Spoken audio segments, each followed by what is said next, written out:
Well, according to some Bible scholars, the story of Ruth and Naomi in the Old Testament could be a story of a lesbian couple. Kung babasahin mong mabuti ang vow ni Ruth kay Naomi, it is actually a modified version sa wedding vows natin ngayon. Till death do us part. Alright.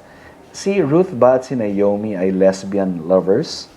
Actually, no. Both of them were identified as heterosexuals sa Bible at hindi po sila homosexuals. Number one, Naomi was the wife of Elimelech and had two children, Malon and Chilion, sa Ruth 1 verse 2. Second, Ruth was the wife of Naomi's son, Malon. Makikita natin yung details yan sa Ruth 4 verse 10. Third, the treatment of Ruth to Naomi is that of a mother because they were in-laws. Naomi was the mother-in-law of Ruth, and Ruth was the daughter-in-law of Naomi. You can read it all throughout the book of Ruth. Fourth, Naomi was expecting Ruth to seek another husband sa Ruth 1 verse 11 to 13. And lastly, Ruth married Boaz. Makikita natin ang details niyan sa Ruth 4 verse 13. Another thing is that the LGBT Bible interpreters maliciously interpreted Ruth 1 verse 14 to 18. Pwede niyo po yung basahin on your own. Pag-aralan natin yung salitang clung. Kasi sa Hebrew, sabi ng mga LGBT interpreters, ito raw ay kagaya ng Hebrew term sa Genesis 2 verse 24.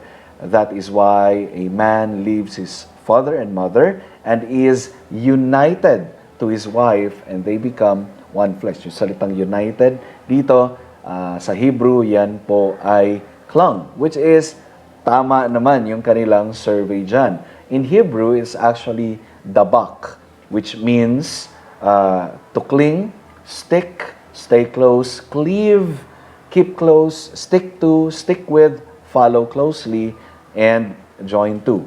Ang Hebrew term na ginamit rin sa Ruth 1:14, yung Ruth clung to her. Okay, Ruth clung to her mother-in-law. It is also the same Hebrew term na dabak. Nang ibig sabihin din is the same, to cling, stay close, cleave.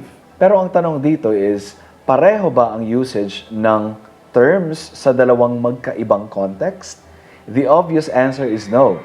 The usage of dabak in Genesis 2:24 is within the context of the covenant of marriage, while the usage of dabak in Ruth 1:14 is within the context of family. Remember, they were in-laws.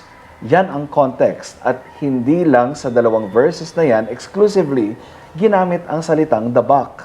Makikita rin natin ito sa Ezekiel 3:26, Psalm 22 verse 15, 2 Kings 5:27, and Deuteronomy 28 verse 21. Same word na dabak was used sa mga verses na yan or na ito, and nothing from those verses suggests na ang term na dabak refers to lovers in particular or sexual lovers in particular.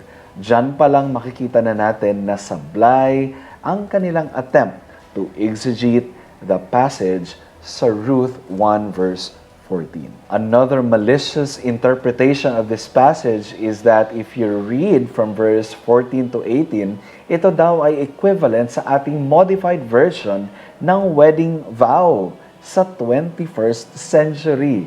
This is absolutely wrong. It is very simple and without malice.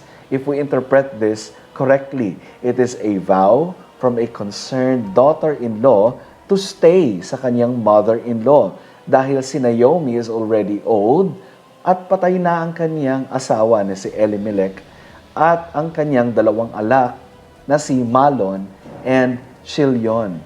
Therefore, the covenant Ruth made with Naomi is of daughter-to-mother covenant and not lesbian lover-to-lover. Clearly, Ruth and Naomi weren't lesbian lovers.